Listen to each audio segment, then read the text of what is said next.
El Canal de Panamá trabaja para ahorrar agua debido a que los embalses que abastecen la ruta, tanto Gatún como Alajuela, no alcanzan su nivel óptimo. La temporada de lluvias no ha tenido las precipitaciones usuales debido al fenómeno climatológico del Niño, y aunque la vía sigue operativa, ha bajado el calado permitido a los barcos a 13.4 metros o 44 pies, lo que supone menos carga. Además, solo pueden transitar diariamente 32 buques, menos de los 38 que lo hacían de forma habitual. El principal usuario del Canal de Panamá es Estados Unidos, seguido de China, Japón y Chile. Una de las principales rutas une Asia con el este de los Estados Unidos.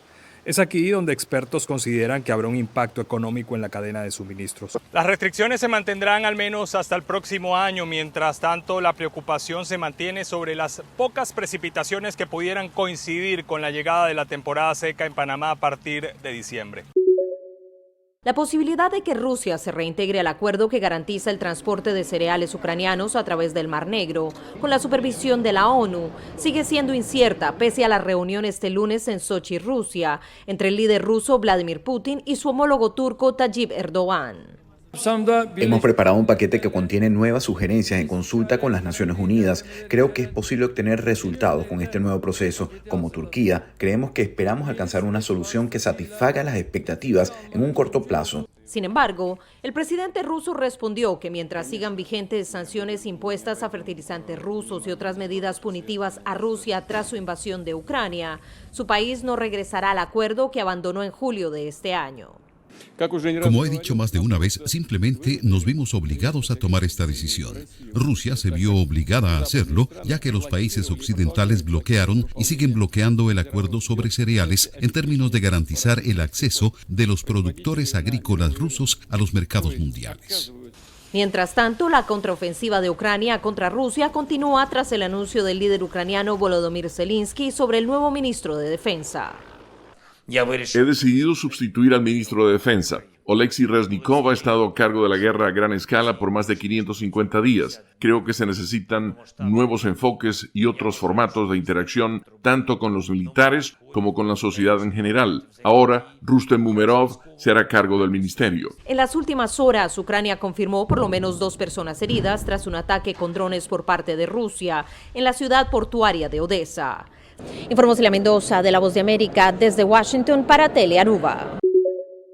La encuesta reveló que la mayoría de los estadounidenses considera que el presidente Joe Biden, de 80 años, es demasiado viejo y que el expresidente Donald Trump, de 77, es corrupto y deshonesto. El sondeo fue realizado por el Centro de Investigación de Asuntos Públicos y la agencia de noticias AP. Trump tiene casi la misma edad que Biden, pero solo cerca de la mitad de los estadounidenses dicen que Trump es demasiado mayor para otro mandato, en comparación con aproximadamente 8 de cada 10 que dicen lo mismo sobre Biden. Los estadounidenses expresaron preocupaciones sobre la salud de Biden para continuar como presidente y como candidato para las elecciones de 2024.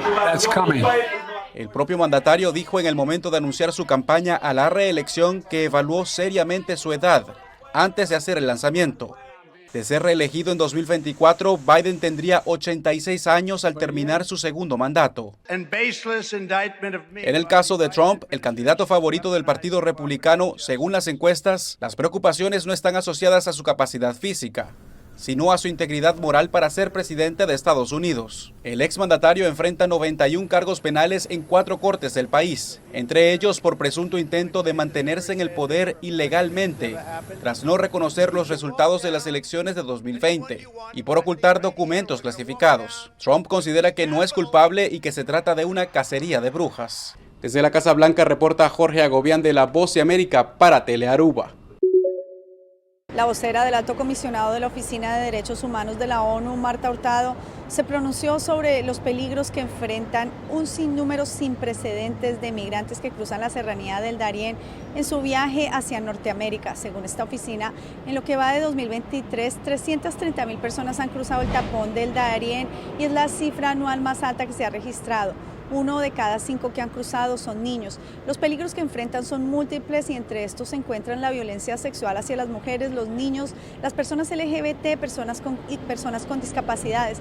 Además, se producen asesinatos, desapariciones, trata de personas, robo e intimidación por parte de grupos de delincuencia organizada que operan en el área.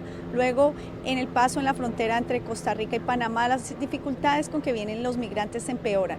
La Oficina de Derechos Humanos de la ONU hace un llamado a todos los estados para que promuevan soluciones basadas en los principios y respeto a los derechos humanos, además de que se enfoquen en los factores estructurales que están obligando a las personas a salir de sus países de origen y finalmente a evitar narrativas discriminatorias contra los migrantes.